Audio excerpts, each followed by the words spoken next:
The best part of it now is, now that the restrictions have eased in Victoria particularly, getting a chance to go into aged care homes and just spending time with older people, it's outstanding. I think that was one of the things we realised during restrictions and not being able to go into the homes. It's a tough job without that interaction. So that's probably the single thing that drives me, just the opportunity to go and hang out with older people and hear their stories of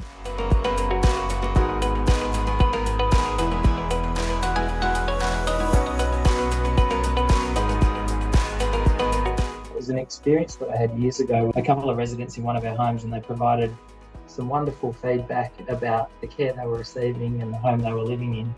But at the end of the conversation, they said, after all the superlatives and compliments, they said, but we'd still rather be at home.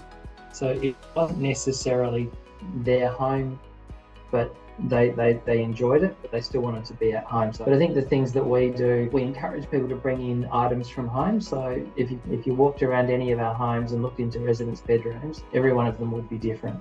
And that's because they're furnished with their own pieces of furniture. They have many things on the wall. There are shelves with all manner of trinkets on them.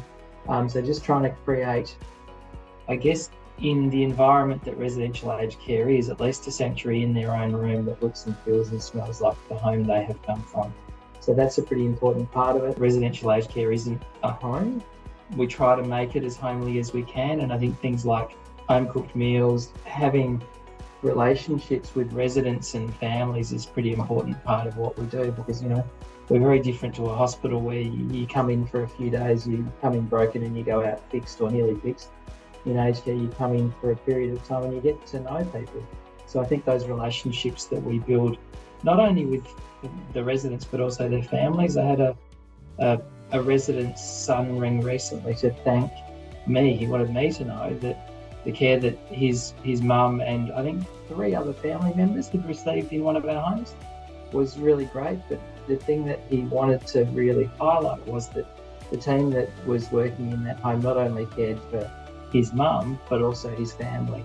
And I think that probably sums up a good deal of what we do. We're looking after, not only the residents, but the families who are often going through a challenging time putting their family member into care, but then, beyond that to them dying as well, and ensuring that they're okay through that process. It's hard to personalise anything without knowing the person. So getting an understanding of each person, we've done some little things like put photos outside residents' rooms. So there'll be a number of different photos outside residents' rooms that gives them indications of things that they've done over the journey of their life.